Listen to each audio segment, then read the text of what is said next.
Hi everybody, welcome back to my channel. My name is Safia, but you can just call me Safi, and today I'm going to be talking all about my autism diagnosis.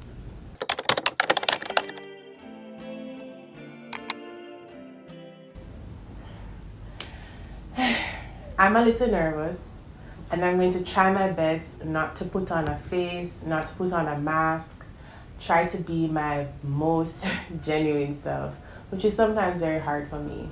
In this video, what I'm going to be covering is the early signs and symptoms that I observed within myself, my diagnosis, the process and everything, and then life after diagnosis. Did I mention that I was diagnosed at the tender age of 29? Yes, that's true. And why this video is so important for me is I'm a black woman from Jamaica. I don't think a lot of us really talk about mental health, especially, well, a lot of people don't know what's going on with them. Let's point that out. A lot of people don't know what's going on with them. I want to be there for you if you're experiencing some of these signs and symptoms, if you observe them in others, like your loved one, or if you're just curious. Okay, so from I was a child, I noticed that I was different. Something was different about me. I was very in touch with my emotions and I experienced them very intensely. So I used to cry all the time. Almost every day I would cry. And you know, in Jamaica, crying is usually, the response to crying isn't usually a positive one. It's usually stop the crying, you know, too soft and all these things. So it was a very big struggle for me growing up, this aspect of my childhood. I'm not saying my whole childhood was hard or anything. I had a very nice childhood, but this aspect of my childhood was very difficult for me because I always felt very, very, very misunderstood. So I used to cry all the time, as I said, almost every day, and it's because I felt my emotions very intensely. I described it to my mom recently. It's like power lines outside without any insulation. You just feel your emotions. So I knew I was different in that aspect. Another aspect, social interactions were very difficult for me. So let me go back to prep school. In prep school, I went to Heidel Prep. They had a tuck shop. That's where we go and buy snacks and patty and bun and cheese and those things. I was terrified every single time to go up to the cashier and ask for what I wanted to order. It was always so hard. I was on the brink of tears and I had to be pumping myself up to ask the cashier, hey, can I have a digestive? So I knew something was different about me. Social interactions, I've had so many cringy moments that keep me up at night. You know those cringy moments? I've had so many of them. And what's a good one that I can share? Okay, this one is in adulthood. So this is so bad. So I saw a teacher that I hadn't seen in a long time in a supermarket. So I said, hi, oh my gosh, it's so good to see you. Socially, you know, after that one encounter, if you see them again in the supermarket, you're more than likely not going to say anything anymore because you already said, hi, how are you, and this and that. So I didn't know that that's the way it should go, right? So every time I saw her after that in the supermarket, I said, hi. Hi. She must have been like, oh, what is this woman, like a weirdo, So it was after the fact I looked back and I was like, oh, you're not supposed to do that, right? All right, so flashback back to my childhood. I loved routine. I loved doing the same thing over and over and over again. One notable memory is there was a point in my life where I had to stop school, and it was a very stressful period for me because I didn't know what was going on with me until I was 29. So it was very tough. There's a show called Kiki's Delivery Service. It's an animated movie. It's an anime, I should say. And I'd watch it every single night before I go to bed for months. For months. It just made me feel so relaxed, so at ease. I'd watch it every single night. And then my sister reminded me of something back in the day when I was younger. I would watch E.T. every single day. So, looking back, you can see the signs and this and that, but if you don't know what to look for, you're not going to look for it, right? So yeah, those are some instances where I could recognize the more lighter instances, right? The heavier things, it's a little hard for me to talk about yet, but hopefully after this video, I feel a little bit more empowered to speak more about the heavier things. So my journey to diagnosis, right? After I had my daughter, I noticed that my quirks got worse, right? I was having a lot more meltdowns. I was having a lot more moments where I feel super overwhelmed, which is to be expected. You have a newborn, you don't know what you're doing, you're learning as you go. But I wasn't coping with it very well, and it caused a lot of mental crisis. In 2015, I had wrote in my journal, 2015, right? I had wrote in my journal, I've been thinking about myself, thinking about my journey, thinking about my life, and I really feel like I'm autistic. And that was before I even gained the knowledge that I do have now about autism, being neurodivergent, neurospicy, as people like to say, on the spectrum, people like to say. So in 2015, I wrote that in my journal. And about 2 years later, someone who's very close to me asked me, Safi, you ever get assessed, And I'm like, what made you think to ask me that, And then she confided in me, and that conversation really validated how I was feeling. So I took it upon myself to get an assessment. It was very expensive. I don't know if I want to disclose where I went as yet, but let me tell you, when I reached out to them, they were like, oh, you want to get an assessment for your daughter, for your son? I was like, no, I want to get an assessment for me. And they were like, oh, that's different. So they usually conduct assessments for children and teenagers and stuff. I think I probably was the first adult to reach out to them. Worse, I'm a woman, and back in the day they used to think autism was only boys could get autism, right? So that the research needs to catch up somewhat as it relates to women, especially Black women. So that was my journey to diagnosis. Someone close to me validated me and made me take the leap to get an assessment done. And it was a big investment. It was about $70,000, 70,000 Jamaican dollars to get the assessment done. So it's not something that I took lightly.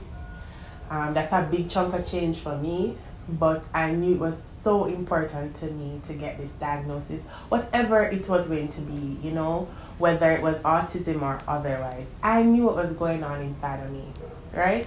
So I also want to hit on a few points as it relates to me being diagnosed with other things in the past. So, I was diagnosed with clinical depression. Someone said I was bipolar at some point. After one conversation with me, I was like, oh, really? You know, I've been to a lot of therapy to help me with my various challenges, and none of them fit. Like, I felt like I was making a little progress, but then it just didn't feel like I was hitting on what really needed help with. Fast forward. Oh, I want to go through the assessment process.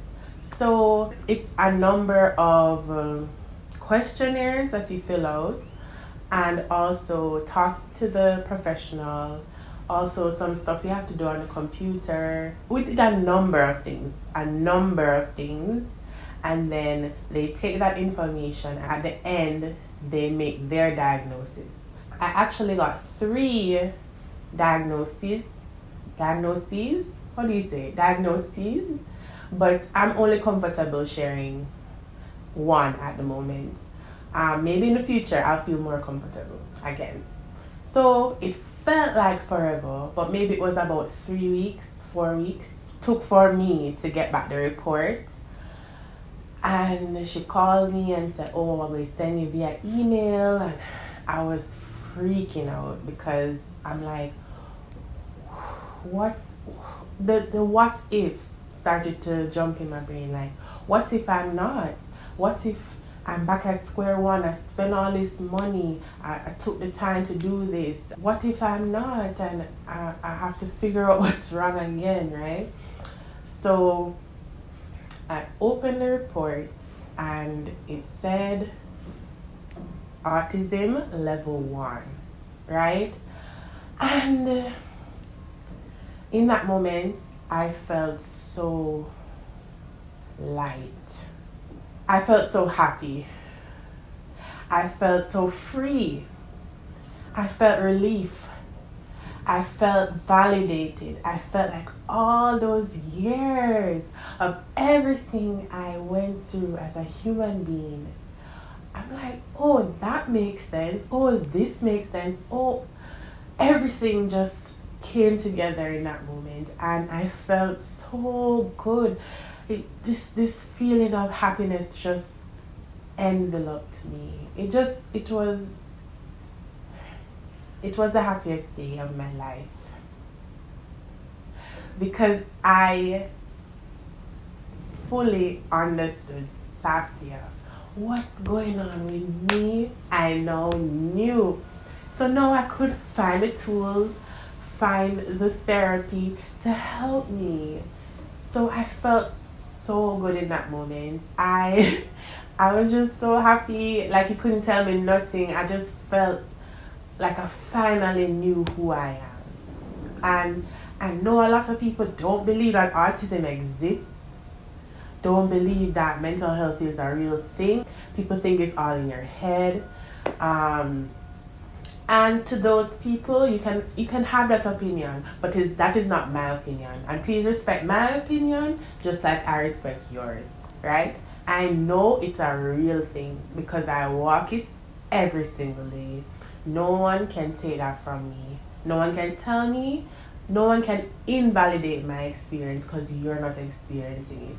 And I know there's tons of people out there who are experiencing similar things, right? It may not be autism, it may be something else, but there are people out here experiencing the same thing. Life after diagnosis, right? After I got my diagnosis, I felt so good, but that usually wears off.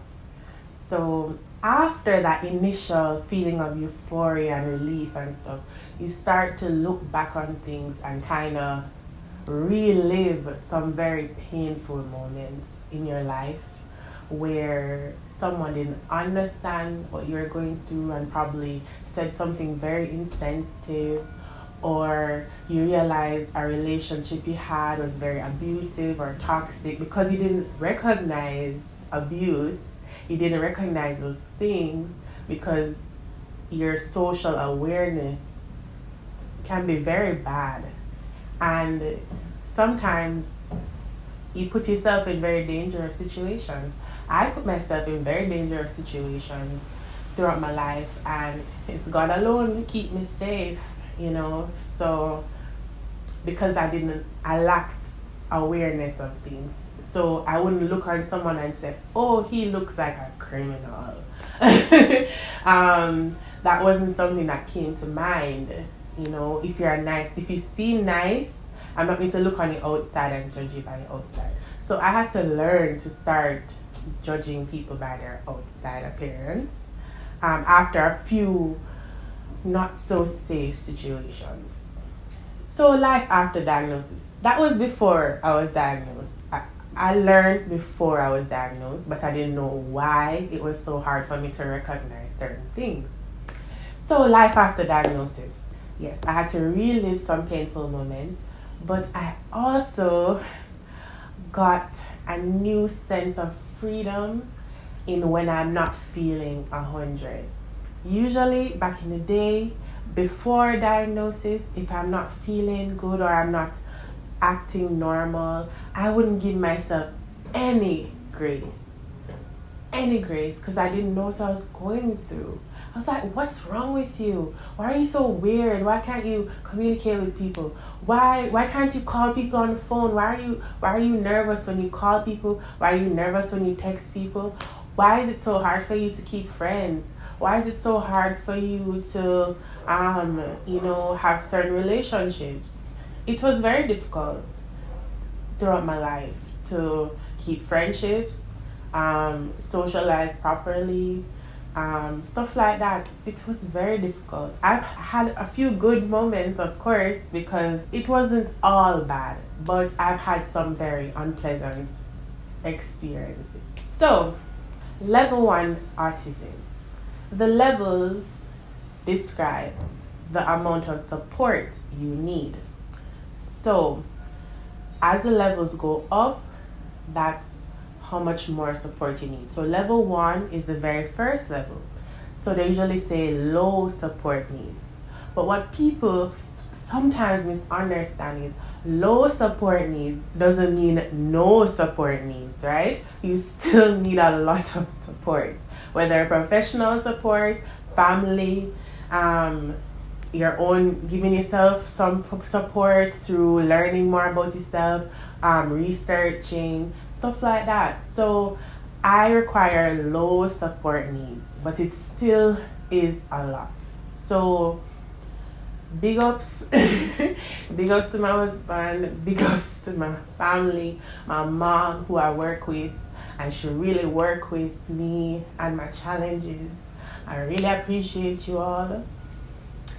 It's very tough at times, but I push through regardless. I have so many things I want to accomplish in life, and I give myself grace, but I'm so grateful for the support that I have when I'm venturing into these new business ideas, when I venture into my creative ideas, all those things. Like, I really appreciate everyone who has supported me thus far. And to all those who are, when you watch this video, you're finding out that I have autism. Hi. I know it might come as a shock or whatever, but I want to help. I want to help people. I want to help women, Black women, Caribbean women. I want to rid our society of this taboo over mental health, that you cannot be a successful, well-rounded member of society if you have mental challenges or if you have neurodivergence, right? Because there's a spectrum. So at the one end of the spectrum is autism level 1. The very end is level 3, I think, where they require so much support that they can't really function without the support of others. I am high functioning, so I can to a point, but at times I get overwhelmed, I shut down, I may have a meltdown, I may it comes with its many challenges, but I am so grateful because it comes with its gifts as well. As you know, persons who are usually autistic are very gifted in certain areas of life, and I feel as if I'm gifted intellectually. Um, when I can be in school, that's another story I can talk about in another video. When I can be in school, I'm usually at the top, right? The last time I was in school, I got a 4.0 GPA for the whole entire time. So I'm extremely creative. I'm extremely thoughtful. I think very critically about life. I think persons who are neurodivergent, we add value to the world with the way we look at life differently, the way we think differently, and I think it's a blessing. I think it's a blessing, even though it's so hard at times. I think it's the biggest blessing I've ever gotten in my life. And I am so grateful. I want to share my journey. I want to share my stories. I want to hear your stories. I want to build a community for persons who have mental challenges, who are on the spectrum, or persons who don't know that they're going through things, and maybe watching my videos will enlighten some people that they may be experiencing something. I got diagnosed. Oh, the most important part, I got diagnosed when I was 29 years old. 29 years old. Big woman, right? So I hope that you seeing my content that I'm going to be posting will help you to learn sooner, so that you don't have to go through what I probably went through. It was very hard, but I want you to be able to recognize the signs earlier than I did. I'm currently 32 years old, so it's 3 years since I was officially diagnosed. I really wanted to sit with it, learn more about it before I, told people.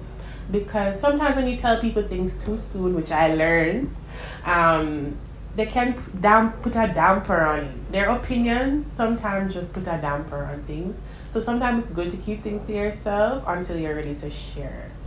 So if any one of you have been recently diagnosed with any form of neurodivergence, autism, ADHD, anything like that, share it in the comment section so all of us don't feel so alone.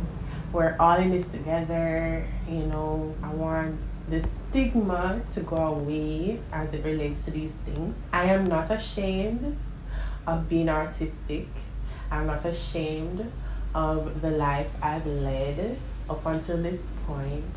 I am proud of all the progress I've made in my life and all the things I've overcome. I am proud of myself. I'm a good mother, a good wife, and a good sister, good daughter, good friend. And my autism doesn't define who I am, but it's a part of who I am, if that makes sense. I am proud to be an advocate for mental health awareness, and I'm proud to be the person to show myself and be vulnerable to help someone else. I'm proud of that. Alright, so moving forward, I'm going to be talking about the signs and symptoms of autism. I'm going to be telling stories of my life and the challenges I've been through. If that interests you, I would love for you to stay and subscribe to my channel. And if you know anyone else who would like my content, just pass it along. And I hope that I can help even one person recognize some things about themselves or their loved one. So thank you for watching and see you soon. Bye.